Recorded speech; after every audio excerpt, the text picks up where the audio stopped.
How to add Spotify widget on MacBook. This process is very easy.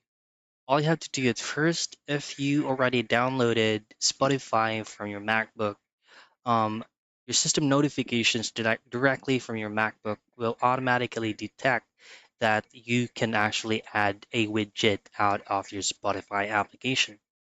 But you can only access this if your Spotify is currently running. So this is what it should look like actually.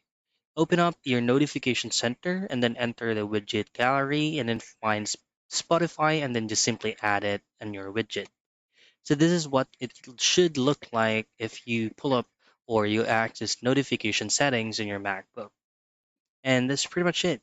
That is how you add Spotify widget on MacBook.